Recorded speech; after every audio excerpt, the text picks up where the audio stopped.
దట్టమైనటువంటి అటవీ ప్రాంతంలో ఇంకా ఒక 3 కిలోమీటర్లు ప్రయాణం చేసినట్లయితే మనము ఎంతో అమోఘమైనటువంటి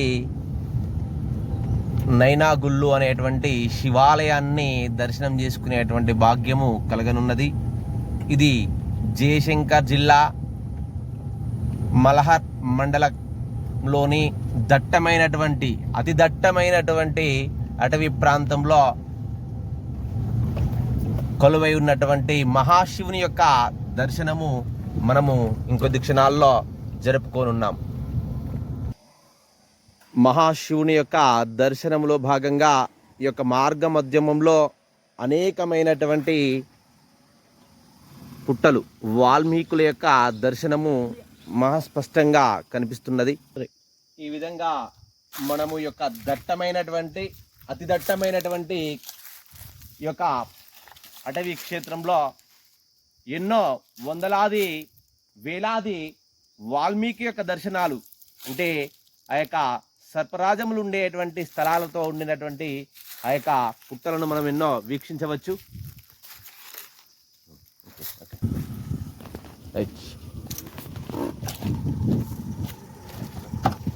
కూడా ఏకశిల నిర్మితమైనటువంటి దేవాలయం. అంటే ఒకే గుట్టలో ఉన్నటువంటి ఒక్కటే శిలను ఉపయోగిస్తూ అంతర్భాగానికి చెక్కుతూ ఈ దట్టమైనటువంటి అటవీ క్షేత్రంలో ఈ యొక్క శివుని యొక్క దేవాలయాన్ని ఎవరో ఎప్పుడో కొన్ని వేల సంవత్సరాల క్రితము నిర్మించి ఉంటారు.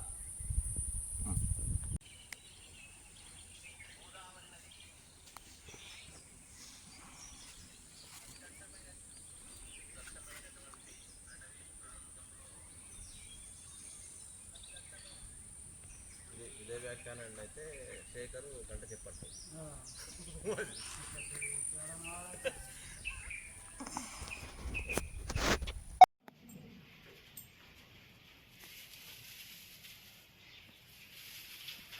మొత్తము కూడా ఒక పెద్ద రాతి కొండని చెక్కి దేవాలయంగా మలచడం అనేది చాలా అద్భుతమైన విషయం. మనం చూసుకున్నట్టయితే మొత్తం కూడా రాయ, ఎటు చూసినా కూడా రాయ. గర్భాలయంలో ఉన్నటువంటి శివుడి యొక్క దర్శనానంతరము ఒకటే సరళరేఖ పైన అనేకమైనటువంటి ఉపాలయాలను చెక్కాడు ఆ యొక్క అద్భుతమైనటువంటి మహాశిల్పి. ఈ యొక్క ఒక ఉపాలయంలో 2 స్తంభాలతోని 3 ఉపాలయాలను చెక్కి దేవతా స్వరూపాలను పెట్టే ప్రయత్నం చేశాడు ఆ అద్భుతమైన శిల్పి. బహుశా త్రిశక్తి పీఠంగా పెట్టాలనేటువంటి కాంక్షతో ఈ యొక్క ఉపాలయాన్ని చెక్కి ఉండొచ్చు. అంటే ఈ యొక్క మూడు ఉన్నటువంటి యొక్క గదులలో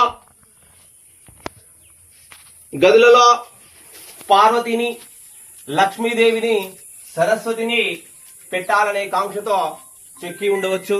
బహుశా పురాతన కాలంలో అమ్మవారు ఇక్కడ కొలువై ఉండవచ్చు. ఈ యొక్క ఉన్నటువంటి భాగంలో గణపతి యొక్క స్వరూపాన్ని మనం స్పష్టంగా చూడవచ్చు. అలాగే ఈ యొక్క కాలభైరవి యొక్క స్వరూపాన్ని కూడా చూడవచ్చు. ఈ యొక్క క్షేత్రానికి కాలభైరవుడే క్షేత్రాధిపతిగా ఉండే ప్రయత్నం ఆ యొక్క శిల్పి చేసి ఉంచి అద్భుతమైనటువంటి శిల్పకళా నైపుణ్యాన్ని చూపించాడు. మూడవమైనటువంటి ఈ యొక్క ఇంకొక ఉపాలయంలో ఆంజనేయ స్వామి వారిని విగ్రహము పురాతన కాలంలో ఉండవచ్చు.